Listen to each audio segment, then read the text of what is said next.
to diversify our economy away from the volatility of the oil and gas markets.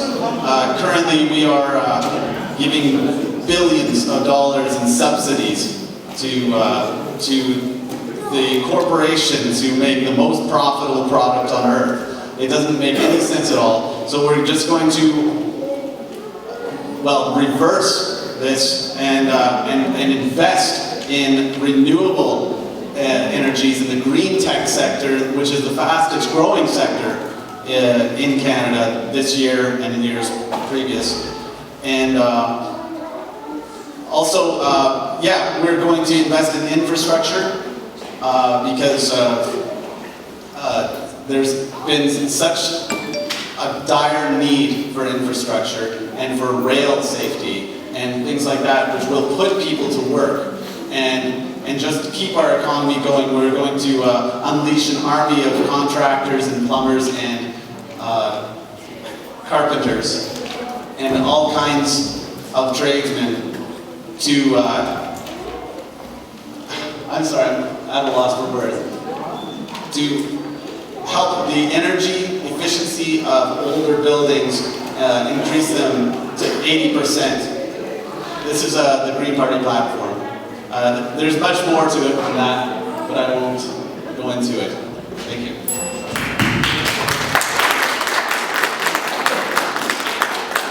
Mr. Abdou Souraya.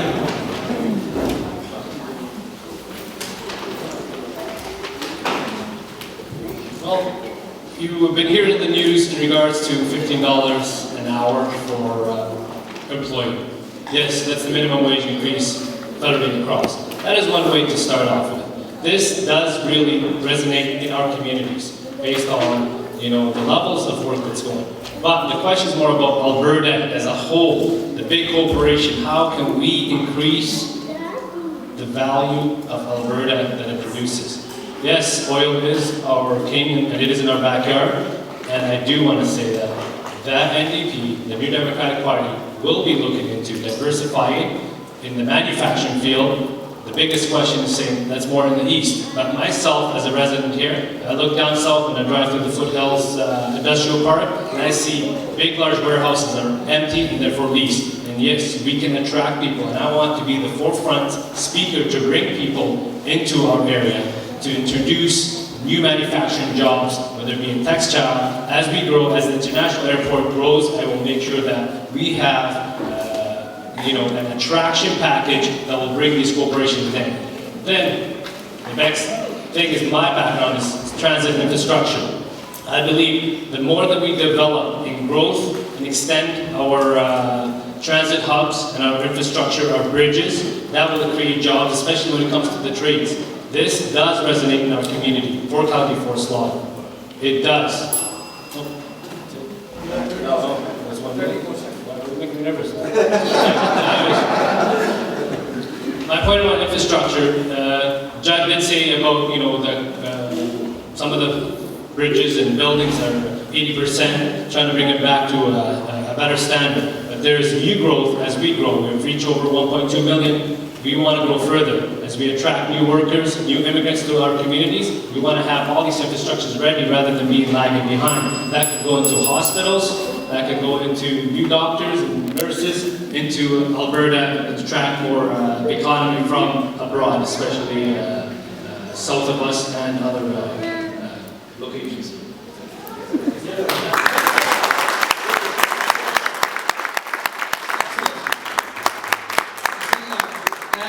As we go into the debate, we will learn that first ring is just to let you know that 30-second, and we'll get more comfortable and I will get a little bit more easy. Mr. Cam Stewart from Liberal Party, Forest Lawn. So the number one thing that the Liberal Party is going to do is we are going to create jobs and invest in the most significant infrastructure investment this country has seen. $60 billion.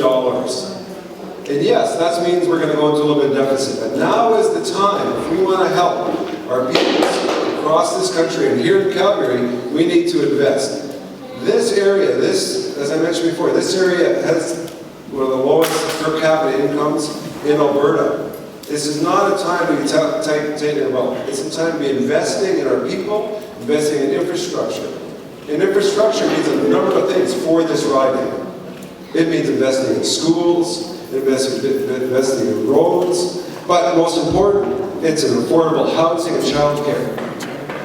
And it's investing in programs and services that help our young people. Our young people, they are the most vulnerable right now to the recession. They are more unemployed than the rest of us. They are coming out of school educated, and some of them aren't educated, so we need to skill and reskill them right now. We need to invest in their future, to help their literacy, to help them be competitive. As a teacher, I know this. As a teacher and a parent, we know that if we want to be competitive, if we want to maximize our income, we need to be educated. What the Liberal Party is doing, as well as besides education, is making sure our young people have jobs. So we are investing in jobs, in the summer employment program, in green jobs, making sure that they have work. We're also investing in employers to make sure that they employ people. So employers that are hiring people from 19 to 24 will not have to pay their unemployment insurance. Thank you.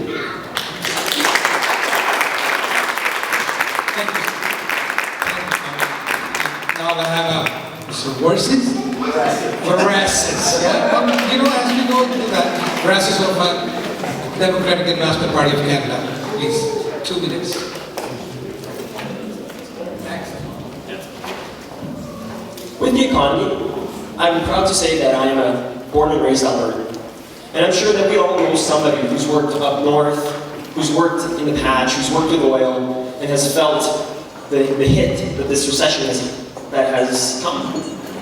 I know personally a lot of people who've been laid off and now are working menial jobs, trying to just scrape by until the economy kicks back.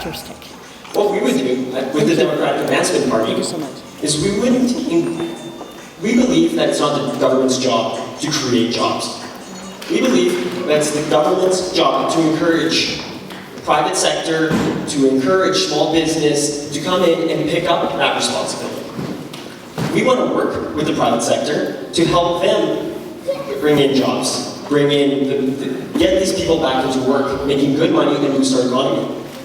One idea that we were firm on is moving a bunch of the government jobs into part-time jobs.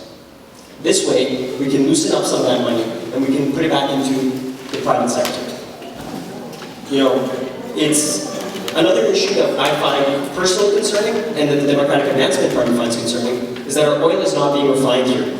We have all this oil up north, all across Alberta, and we're so proud about Alberta oil. But we're sending it down south to the United States to be refined, and then we're buying it back.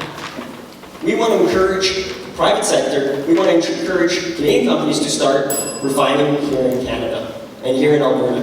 And that's personally how I think I would fix the economy. Thank you so much.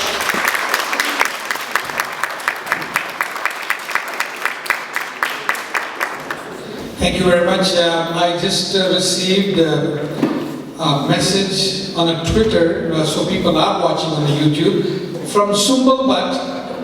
And you know, just for the sake of it that everybody is watching on the YouTube, the question for everybody here, she says, what are the plans for women entrepreneurs to encourage immigrant women to go in the business? Any one of you can answer that.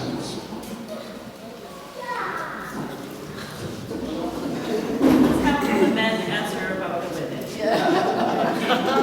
Oh, you are the supermarket? So the question, if I got it right, is what would we do as a candidate and as the party to help out women entrepreneurship? Yeah, immigrants. Okay. I'm a father of 4 girls, so the reason I'm stepping forward is this. I know there's a far left friend over there from Cam's team wishes that there's some more diversity here, and I agree with her. Yet there's 7 candidates, so everybody knows that they're all male. And that they're diverse in age, diverse in color, but I do want to work forward for my future. my future is Canada. My future are my kids, and they happen to be 4 girls.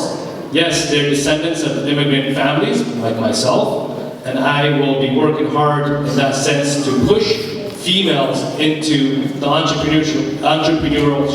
I have a sister that's very strong in that sense when she works in her cosmetics field. And we want to look into programs that funds where the NDP party looks into medium, small business startups. I will be more than happy to push for programs that will assist females, especially in Western Canada, to start a business, even if they're from any age group. Because I know when I read in the past that if you want to start a business, you have to be below a certain age group or a youth group to qualify for a certain fund. So you place a restriction based on age.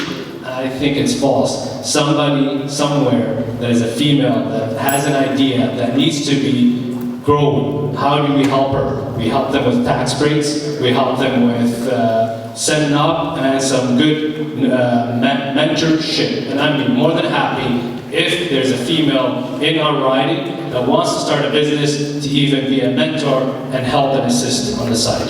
Thank you.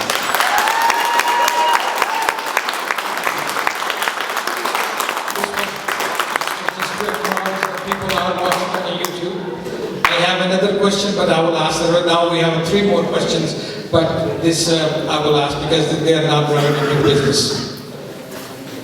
One thing I like to tell you that if you want to rebuttal, you may ask me, raise your hand, and I will allow you to rebuttal, and you will have a 30-second for rebuttal of any candidate or something. Okay, the question number 2 is very important for the people.